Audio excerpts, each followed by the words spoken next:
We're here to start our Weed Warrior program at Lake Paran. Today we have Michael Fernandez and Bee from Bennington County Conservation District, and they're going to teach us about removing invasive species from Lake Paran. Well, good morning everybody. Sorry you weren't able to join us. We're just here to talk very briefly about proper pulling, proper disposal, and proper watercraft and equipment cleaning during your time out on the lake, and also what species you might need to look out for in order to help us maintain our compliance with our harvesting permit for the rest of the lake. Your job is going to be spot pulling these two primary invasive species, Eurasian watermilfoil and water chestnut, so that we're able to go into these areas and harvest the aquatic nuisance species without further damaging the lake by spreading these species more. You'll see here we have a sample of water chestnut. This will typically be found floating on top of the water like a water lily, and you need to pull these all the way from the root. Any of these little bits that you see, if these get left in, they will resprout. So it's very important that you carefully pull each plant and make sure that you're not causing any fragmentation. When you do harvest the plant, you need to pull it onto your canoe or kayak. Make sure that it's fully contained in the canoe or kayak, and then bring it back to shore where it is bagged and removed far outside of the area where it can be reintroduced into the lake and properly disposed of. It can be disposed of by drying out entirely to desiccate it and kill the root zone, by burning, or technically by spraying, but we don't do that here. So those are your options. You also have, it's hard to tell which is the watermilfoil with them so desiccated right now. Yep. Not that you can actually tell what this is, because it rots pretty quickly. This is Eurasian watermilfoil. This, like water chestnut, needs to be pulled by the root entirely. It does also spread by fragmentation, and it is much more aggressive. It's what we see a lot more of here in Lake Paran, and similar to the water chestnut, you need to pull it, get it into your boat, bring it back, bag it, and make sure it's properly disposed of far away from a waterway. Now, and pull it at the root. Yeah, one thing that can help identify this is that it has, and you can't see them right now, but it has one primary stem that's thicker, and then you have like the branching fronds coming out from it. So if it's in the water and spread out more, you can recognize that one primary stem, which will help you identify it. Now let's talk about boat and personal decontamination after harvest. With any of these species, you really want to be careful to make sure you're not spreading these to other water bodies. So if you have a kayak that has bilge or ballast, then you're going to want to fully drain and dry your kayak on site before you move it off site to ensure that you're not spreading milfoil or water chestnut to another lake. I know that Paran Rec will likely be providing some of the boats, but I'm sure people will also be bringing their own equipment. The same goes for paddles, shoes, anywhere that fragments of this stuff can hide. You really need to make sure that you're cleaning it out thoroughly and drying it out thoroughly. Otherwise, even a small fragment could infest another lake that you are going to, either here in Bennington County, over in New York, down in Massachusetts. Doesn't matter. If it's able to get transported via your equipment, then you've been partially responsible for spreading invasive plant species into lakes. You don't want to do that. B is going to talk very briefly about professional protective equipment. While you're doing this, there are some hazards involved in pulling plants out of a lake. I want to make sure that you're able to best protect yourself. B? Yeah. So when we're pulling plants out of the lake, this type of habitat with vegetation, especially in slow moving water like a lake, are really good places for different aquatic species to, hang out. This includes leeches, so we've recently had some experience with getting leeches while we were pulling invasives. You're going to interact with a lot of different species while you're doing this, but one thing you can do to protect yourself from leeches is just wearing like a long sleeve shirt and gloves. So that will help make it so that they can't access your skin and latch on. The other thing to consider is just checking yourself after you're finished, making sure nothing is on you, and if something has stuck onto you, a good way of removing them is salt.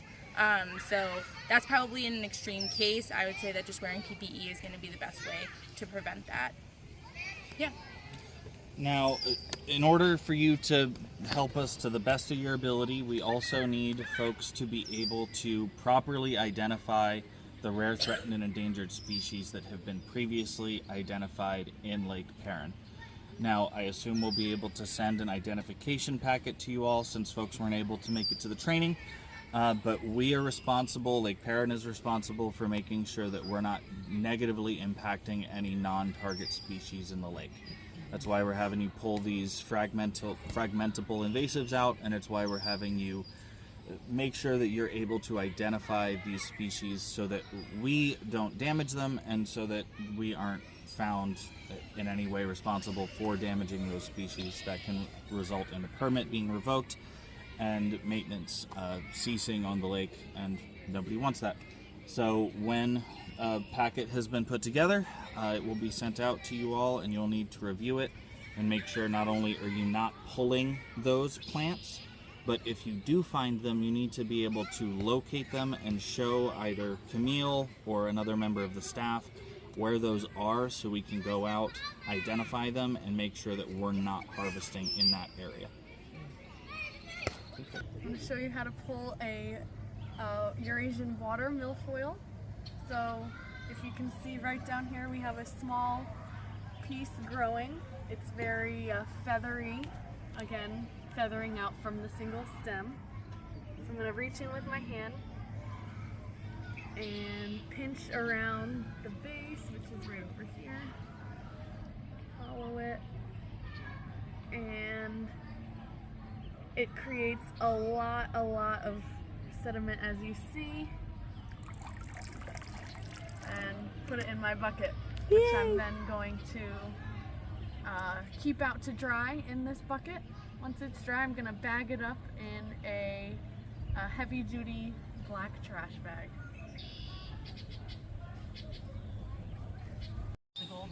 And the Eurasian watermilfoil weevil, we don't use biocontrol in Vermont. Okay. No, they used to And have why? They used to have the little milfoil. Just because that's literally a question we get a lot. They banned it. They banned It's illegal. They did? It's Okay. illegal in the state. Because it will lead to an influx of another species that we don't want? There have been repeated instances of biocontrol agents being introduced in ecosystems and causing massive problems. I also heard Like a they zebra had to take them out in the winter. Yes. They had to find, like, I don't know. Finding millions of bugs like this. Yeah. Yeah.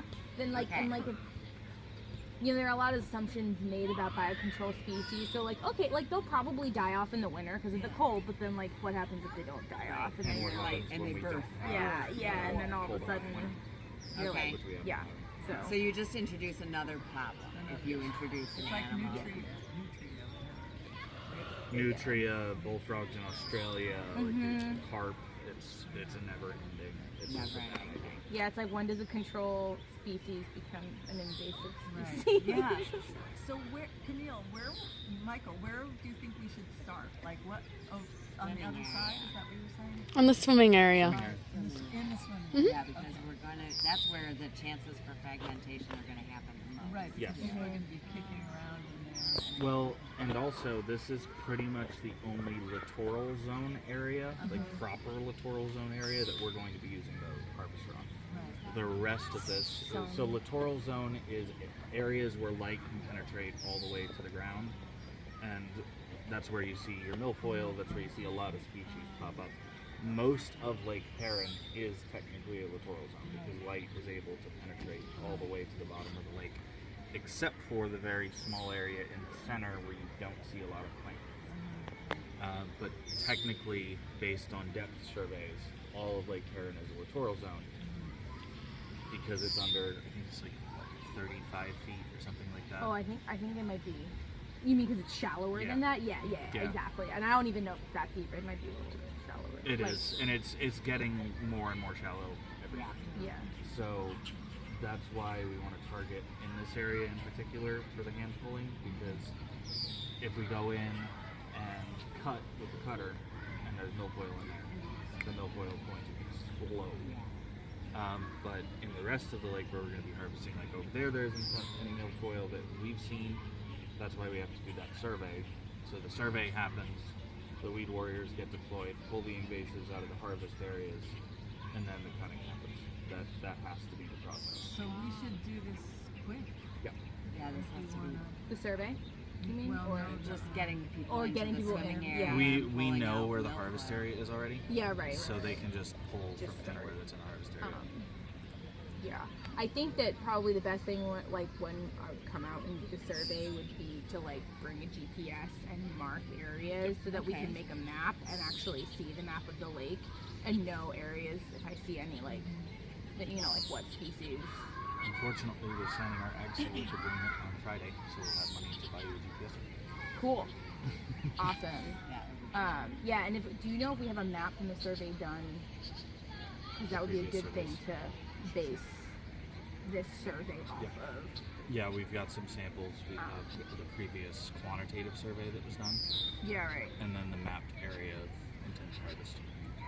So I have, I don't know what you call it, hand pulling, but for years, before we had the boat and the permit, we were hand pulling the weeds out of the swimming area into the lake. Okay, you know, rakes on, we would go out on the floating dock and we would cast off rakes that were on a rope. Yeah. And we'd pull it in and it would be filled with long, thin, mostly like stuff that looks like, yeah, like that, like this, Yeah. like grass, looks like grass. Yeah, that furthest one. And some milfoil. I mean, it wasn't milfoil free, but it was mostly Yeah. this grassy stuff. What do we call that? Is there a name for that? Yes, there definitely is. I feel like we've figured out some of the differentiation between them, but I'm not. It's a like, pond this weed. one- yeah. That's what we just This call it, one was pond like, weed. what was it? That was like the thin stem pondweed or something And like there is that. a and ton of that. There's Yeah. just so much you can't even. yeah. They're No still matter how doing much that. you work, there's Yeah. just more to pull out. So. Yeah, on the shore there, you see Right, they're and still doing that. I think that that's where like balancing the water chemistry of the lake comes in, Yeah. right? Because these are native species. I Yeah. mean, they're not.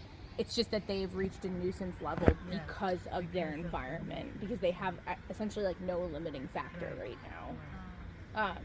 But are So, we like- doing more damage by using that rake with the rope on it? You are going to cause some fragmentation Yeah. when you throw a Do- rake and use a rake. Do these necessarily re-establish by fragmentation? I don't know I about don't pondweed, so like I I don't. don't think so. No, Right, pondweed so- doesn't. It's So like. But we're not Rhizome. getting it by the roots. You know what I mean? Right, I but mean, again, we're like just I don't think mowing that's an it. issue that you're not getting specifically this Yeah. by the root, right? Because you're not really trying to eradicate it. You're just Right. trying to like Right. you're trying to trim it Yeah. back. Well, and Essentially, you're like pruning it. what we're doing quite literally is we are removing excess nutrient from the lake by removing biomass. We're not going to get ahead of the curve for a long time. Yeah. Because we can only harvest Yeah. so much of the lake, and we still Yeah. have influx coming in Yeah. from a highly degraded watershed and from leaky septic systems. So we're fighting A lot of of many-headed monster. a many-headed monster, but we are pulling you're pulling a substantial amount of phosphorus, a substantial amount of nitrogen out of the lake by removing these species and making sure that they're placed far enough away that when they do decay, that nutrient doesn't just run right back to the lake. So that's a step of the process that you've done pretty well on, mostly because you've been putting the detritus under canopy, so that the trees are causing any precipitation to break up and not cause substantial runoff into the lake. But that's why you want to take it outside of the lake buffer. Isn't that what they call it? Yeah. I mean, The lake shoreline buffer, so that when water hits it, as long as it's not directly adjacent to surface waters, that nutrient isn't flowing back into the lake. So basically, we need to try to do our best to rotate little spots of milfoil in here before the boat comes in Yes. and get as much of that out, Which is Monday. which is Monday. That's July. So Monday morning. Well, and it doesn't need to be Monday. Sunday It can be next Sunday. Monday. Getting the volunteer crew down here and getting the milfoil out ahead of the boat is more important than getting the boat.